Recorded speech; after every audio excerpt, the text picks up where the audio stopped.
আসসালামু আলাইকুম রহমতুল্লাহি ওয়া বারাকাতুহু। আলহামদুলিল্লাহ ওয়াসসালাতু ওয়াসসালামু আলা রাসূলিল্লাহি ওয়া বা'দ। সুপ্রিয় দর্শক, দেশের বাইরে পৃথিবীর যে প্রান্ত থেকে মাহে রমাদানের এই পড়ন্ত বেলায় আমাকে দেখছেন, আপনাদের সকলকে জানাচ্ছি আন্তরিক মোবারকবাদ।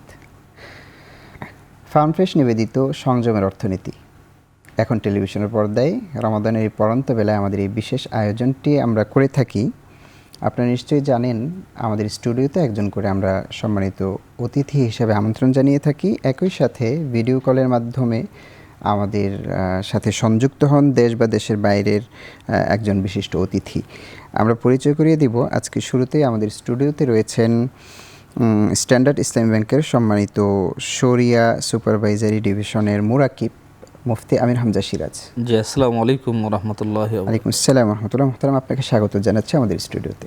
আপনাকেও ধন্যবাদ জানাচ্ছি আমাকে আমন্ত্রণ করার জন্য। শুকরান, জাযাকাল্লাহ।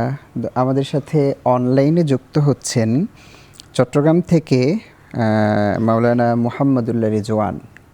আপনি কি আছেন আমাদের সাথে? আসসালামু আলাইকুম ওয়া রাহমাতুল্লাহি ওয়া বারাকাতুহু। ওয়ালাইকুম আসসালাম ওয়া রাহমাতুল্লাহ। মুহতারাম, আপনাকেও স্বাগত জানাচ্ছি, আমাদেরকে সময় দেওয়ার জন্য আন্তরিক মোবারকবাদ। জাযাকাল্লাহু খাইরান। বারাকাল্লাহু ফিক।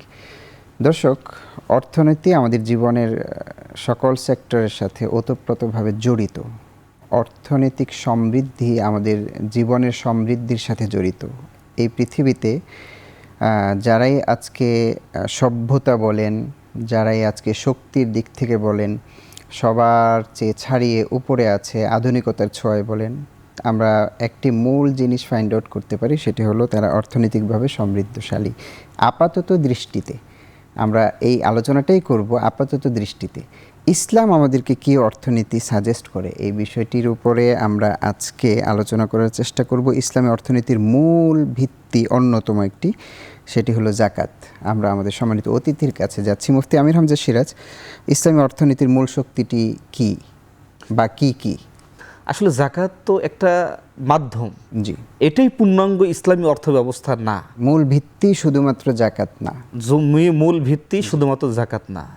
এটার আপনি যদি মূল ভিত্তি ধরেন, তাহলে আল্লাহ সুবহানাহু ওয়া তাআলা কোরআনুল কারীমের মধ্যে বলছেন যে ওয়াহাল্লাল্লাহুল বাইআ ওয়া হাররামার রিবা, যে অর্থনৈতিকভাবে আল্লাহ সুবহানাহু ওয়া তাআলা বলছে যে ব্যবসাকে হালাল করেছেন এবং সুদকে হারাম করেছেন। তো যখন সুদ ভিত্তিক রাষ্ট্র ব্যবস্থা হবে, সুদ ভিত্তিকভাবে দুনিয়া চলবে, তখনই সেটা ইসলামী অর্থনীতি হতে পারে না। তাহলে ইসলামী অর্থনীতি আসতে হলে, এটা ছায়াতলে, ইসলামের ছায়াতলে আসতে হলে আপনাকে সুদ মুক্ত, রিবা মুক্ত জীবন গঠন করতে হবে। যখনই আপনি করবেন, তখনই অনেকগুলো আপনি বেনিফিটস এর মধ্যে পাবেন। চট্টগ্রাম থেকে মোহাম্মদুল্লাহ রিজওয়ান। জি মোহতারাম, ইসলামী অর্থনীতি কেন একসময় এত সমৃদ্ধ ছিল, বর্তমানে কোন বিষয়গুলো আমাদের সমাজে অনুপস্থিত বলে আপনি মনে করেন? মূল বিষয়টা হচ্ছে প্রথম যে ফাসলুদ্দিন আনিদ দাওলা, যে রাষ্ট্রকে সকল ধর্মীয় বিষয়গুলি থেকে দূরে রাখা। তো এই যে এটি যখন করা হলো আলমানিয়া, অর্থাৎ ধর্ম নিরপেক্ষতাবাদের মাধ্যমে, এটি যখন বাস্তবায়ন করা হলো, সেই বাস্তবায়নের মাধ্যমে এটার পরিণতি যেটা হলো সেটা হচ্ছে অর্থ ব্যবস্থা থেকে ইসলামকে বের করে আনা হলো, রাজনীতি থেকে ইসলামকে বের করে নেওয়া হলো, দেশের অন্যান্য সকল সেক্টর থেকে ইসলামকে বের করে এনে শুধুমাত্র ইবাদত বন্দেগী কিছু রসম রেওয়াজের মধ্যে সীমাবদ্ধ করা হলো। তো এই সমস্যাটির কারণে আসলে আমাদের অর্থনৈতিক যে অধঃপতন, এই সবগুলির মূল কারণ আসলে যে ফাসলুদ্দিন আনিদ দাওলা, ধর্ম থেকে রাষ্ট্রকে আলাদা করা, অর্থনীতি থেকে রাষ্ট্রকে আলাদা করা। এটার ফলে যেটা দাঁড়িয়েছে যে এটি বাস্তবায়নের ফলে বর্তমান সময় আমরা প্রায় একটি কথা শুনে থাকি, সেটা হচ্ছে ইসলামী অর্থনীতি হচ্ছে জাকাত ভিত্তিক অর্থনীতি। ইসলামী অর্থনীতিতে আসলে জাকাত একটা ক্ষুদ্র অংশ। কারণ জাকাত হচ্ছে ইসলামে একজন ব্যক্তির যদি ধন সম্পদ থাকে, তার মাত্র 2.5%, জি, 2.5%। তার মানে এটি হচ্ছে উদ্বৃত্ত অংশ। তো এই অংশটি কখনো একটি মানে অর্থ ব্যবস্থার মূল কখনো চালিকা শক্তি হতে পারে না। জি, তো এই জন্য আমরা এই কথাটি আসলে খুব ভুল বলে থাকি যে জাকাত সদাকা এটা হচ্ছে ইসলামী অর্থনীতির মূল ব্যবস্থা। না, মোটেও মূল ব্যবস্থা নয়। মূল হচ্ছে বাকি 97.5%, সেটি হচ্ছে মূল ইসলামী অর্থনীতি।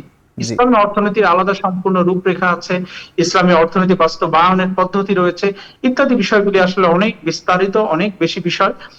তো আমরা আপাতত অন্তত জাকাত থেকে যে ফায়দাটা নেওয়া উচিত, এই ফায়দাটুকু যদি আমরা নিতে পারতাম, জি, তাহলে আমাদের দেশ আমাদের মুসলিম উম্মার দারিদ্রতা বিমোচনে আমরা অনেক বড় ভূমিকা বড় পালন করতে ভূমিকা পারবো। রাখতে পারতাম। জি, অত্যন্ত চমৎকার বলেছেন মোহতারাম। আমরা আসবো আপনার নিকট আবারও। আমরা যাচ্ছি মুফতি আমির হামজা সিরাজ ভাইয়ের কাছে। আপনার কি মনে হয় আমাদের সমাজে জাকাতের প্রভাব কতটুকু? ইসলামী অর্থনীতিতে জাকাতের যেটুকুন ভূমিকাই আছে, এইটুকুন কি আমাদের সমাজ ওইভাবে আমরা কি মানতে পারছি? জাকাতের শাব্দিক অর্থই হচ্ছে পবিত্রকরণ, মানে বৃদ্ধি হওয়া। মানুষ যেন এই জাকাত দিয়ে তাদের সম্পদগুলোকে পবিত্র করে, নিজেকে পরিশুদ্ধ করে। সূরা হামিম সিজদার আল্লাহ সুবহানাহু ওয়া তাআলা 6 নম্বর আয়াতে বলছেন যে ওয়াইলুল লিল মুশরিকিন, যে মুশরিকরা ধ্বংস হোক। জি কেন ধ্বংস হোক? আল্লাযীনা লা ইয়াতুনা যাকাহ, যে তারা জাকাত আদায় করে না, তারা জি জাকাত আদায় করে না। জি জি এই আয়াতটা হচ্ছে সর্বফার্স্ট আয়াত, যেটা হচ্ছে জাকাতের আয়াত সর্বপ্রথম। শেখ, আমরা এই জাকাতের আয়াত থেকে আসবো। আমাদের একটু বিরতির সময় হয়েছে। দর্শক, সময় হলো ছোট্ট একটু বিরতির। আমাদের সাথেই থাকুন, ফিরে আসছি কিছুক্ষণের মধ্যে।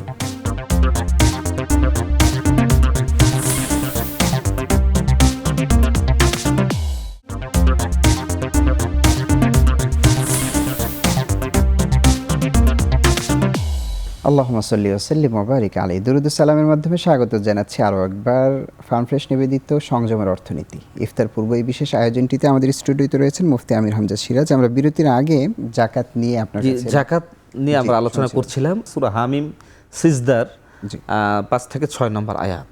জি সেইটা সর্বপ্রথম আল্লাহ সুবহানাহু ওয়া তাআলা ওই আয়াতকে নাজিল করে বললেন।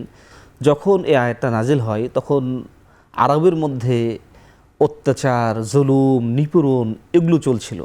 তা আল্লাহ তাআলা এই আয়াত দ্বারা বুঝাইলেন যে তোমাদের মনের পরিত্রাণ, মনের যে চিন্তা চেতনা, এখান থেকে বের হয়ে আসতে হবে।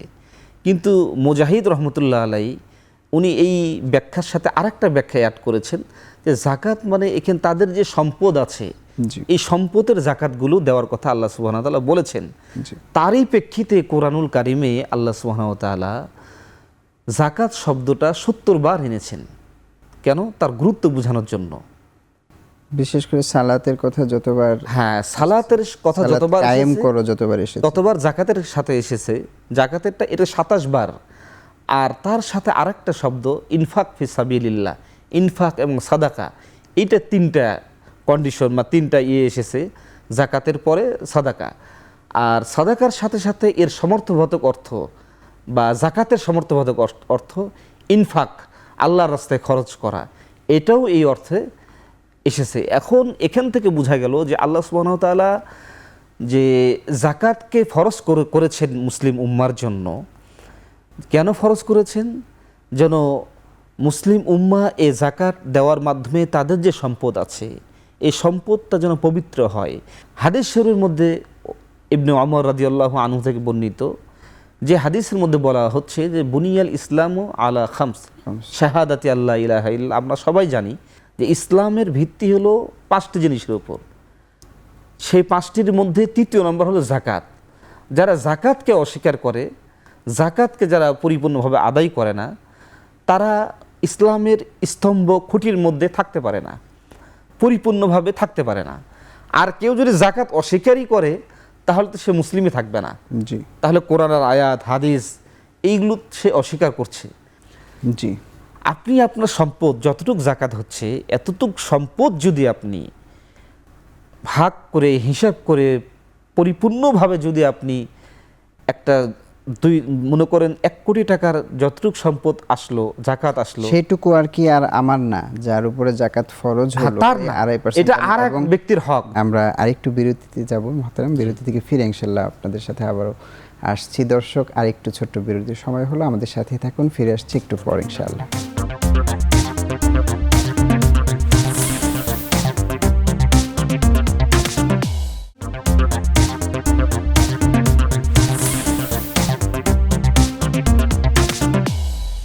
বিরতির পর আরেকবার স্বাগত জানাচ্ছি। দর্শক, ফার্মফ্রেশ নিবেদিত সংযমের অর্থনীতি দেখছেন। আমাদের সাথে স্টুডিওতে রয়েছেন মুফতি আমির হামজা সিরাজ, আমাদের সাথে অনলাইনে সংযুক্ত রয়েছেন চট্টগ্রাম থেকে মোহাম্মদুল্লাহ রিজওয়ান। আপনি কি আছেন আমাদের সাথে? জি আছি। জি, আমরা বিরতির পূর্বে মোহতারাম বলছিলেন জাকাতের গুরুত্ব নিয়ে।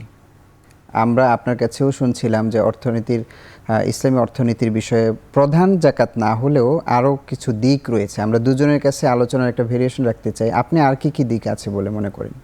আমি সংক্ষিপ্তভাবে কয়েকটা পরামর্শ এটা দর্শকদের জন্য দিতে চাই। সেটা হচ্ছে আমরা জাকাতের জন্য, একটি তো হচ্ছে জাকাতটা মূলত রাষ্ট্রীয় একটি বিধান, রাষ্ট্র জাকাতকে সংগ্রহ করবে এবং সে ডিস্ট্রিবিউশন করবে, জি, এটা একটি পথ। আরেকটি হচ্ছে যেহেতু আমাদের রাষ্ট্র এটা করতে পারছে না, অথবা আমরা আশা রাখছি আগামীতে পারবে ইনশাল্লাহ, ইনশাআল্লাহ। এটা আমরা ব্যক্তিগতভাবে, আমরা সামাজিকভাবে একটা জাকাত কমিউনিটি করতে পারি, আত্মীয় স্বজনের মাধ্যমে একটা কমিউনিটি করতে পারি, আবার আমাদের চেনা পরিচিত মানুষদেরকে নিয়ে একটা কমিউনিটি করতে পারি। সেখানে আমরা আমাদের জাকাতগুলিকে একত্রে সংগ্রহ করে এরপরে এই জাকাতটাকে এমন মানুষদেরকে দেওয়া যে তারা যেন আর দরিদ্র না থাকে, তারা যেন পরবর্তী জীবনে তারা যেন আবার পরের বছর জাকাত দিতে পারে। অর্থাৎ সে যেন কোনো একটা উদ্যোক্তা হতে পারে বা ব্যবসা বাণিজ্য করতে পারে, জি, তাকে এক কথায় সম্পদশালী করে দেয়া। তো এইভাবে করে আমরা যদি টার্গেট নেই যে আমরা এবছর আমাদের জাকাতের সামাজিক ভাবে হোক বা ব্যক্তিগত ভাবে যে উদ্যোগটা আমরা নিলাম, এটার মাধ্যমে হয়তো বা 20 জন 50 জন মানুষ, আমরা এবার হয়তো বা 5 জন মানুষকে উদ্যোক্তা তৈরি করব। জি, অর্থাৎ তারা আগামী বছর আমাদের এই জাকাত কমিউনিটিতে যুক্ত হবে। এভাবে করে যদি আমরা একটা কমিউনিটি ডেভেলপ করতে পারি, তাহলে আশা করা যায় যে জাকাতের একটা সুফল কিছুটা হলেও আমাদের এই সমাজের মানুষ পাবে। আমাদের রাস্তার দরিদ্র অসংখ্য মানুষ, আমাদের এই জনপদের অসংখ্য মানুষ আছে যারা প্রচন্ড ধরনের মেধাবী, কিন্তু জি, শিক্ষার অভাব এবং বিভিন্ন ধরনের অভাবের কারণে তারা তাদের মেধাকে সঠিকভাবে প্রচার বা প্রসার করতে পারছে না। তো এটার জন্য আমরা একটা উদ্যোগ এভাবে করে নিতে পারি। এটা আমি দর্শকদেরকে সংক্ষেপে, সময় সংক্ষিপ্ততার কারণে এতটুকু বললাম। আপনারা একটু চিন্তা ভাবনা করে এভাবে প্রত্যেকটা এলাকায় যদি আমরা জাকাত ভিত্তিক একটা সংগঠন কমিউনিটি গড়ে করে। তুলতে পারি, জি, একটা কমিউনিটি গড়ে তুলতে পারি। হ্যাঁ, এটা আমাদের পারিবারিক ভাবেও হতে পারে। আমাদের প্রত্যেকেরই দরিদ্র আত্মীয় স্বজন রয়েছে। আমরা জি, চাইলে প্রত্যেক বছর 5 জনকে স্বাবলম্বী করে দেওয়ার জন্য আমাদের সকলের জায়গাকে একত্রিত করতে পারি। করে এবার তাদেরকে আমরা স্বাবলম্বী করে পরের বছর তারা আমাদের কমিউনিটিতে যুক্ত হবেন। এভাবে করে আমাদের সদস্য সংখ্যা বাড়বে এবং আস্তে আস্তে করে আমাদের সমাজের দারিদ্রতা নির্মূল করা সম্ভব, এভাবে আমি মনে করছি। এবং সর্বোপরি আল্লাহ সুবহানাহু ওয়া তাআলা বলছেন যে উদখুলু ফিস-সিলমি কাফা, তোমরা পরিপূর্ণভাবে ইসলামের মধ্যে প্রবেশ করো। এই জন্য আমরা যদি পরিপূর্ণভাবে ইসলামের মধ্যে প্রবেশ করতে চাই বা পরিপূর্ণভাবে ইসলামের মধ্যে প্রবেশ করি, তাহলে আশা করা যায় যে সকল সমস্যাগুলি ইনশাআল্লাহ আমাদের চোখে আমরা দেখতে পাবো যে সেগুলি সমাধান হচ্ছে। আল্লাহ রাব্বুল আলামিন আমাদেরকে, আমাদের দর্শকদেরকে সকলকে কবুল করুন। আমিন, আমিন। মুহতারাম, আপনার কাছে আবার আসবো সময় পেলে। আমরা চলে যাচ্ছি মুফতি আমির হামজা সিরাজ। আমাদের ভাই একটি পরামর্শ দিলেন চমৎকার, জাকাত দিতে গিয়ে কার্পণ্য করা। এই বিষয়টা আপনার কাছে একটু জানতে চাইব। যেহেতু এটি ফরজ করা হয়েছে এবং যাদের সম্পদশালীদের উপর, এবং এটা হক, নিজের যার উপর জাকাত ফরজ তার আর হক থাকছে না, সেই ক্ষেত্রে কার্পণ্যতা করা, একজনকে বেশি দিয়ে দিব, পুরোটা দিয়ে দিব, এই বিষয়টা নিয়ে আপনি কি বলবেন? না, জাকাত তো আমরা যে আলোচনা করছিলাম যে এটা একটা ময়লা, জি, এবং সেটা আমরা এর মাধ্যমেই হয়তো অন্যের উপকার হচ্ছে, তাদের জন্য পবিত্র, তাদের জন্য কিন্তু এটা হক, হ্যাঁ, তাদের হালাল। জন্য তাদের জন্য তাদের পবিত্র, হক, এই জিনিসটা বুঝতে হ্যাঁ, হবে, হ্যাঁ, তাদের হক। তাদের হক। এই জন্য আল্লাহ তাআলা বলছে কাইলা ইয়াকুনা দুনাতা আগ্নিয়া, মিনাল আগনিয়া, যে সম্পদশালীদের মাঝে যেন সম্পদগুলো কি না হয়ে যায়, পুঞ্জীভূত না হয়ে যায়।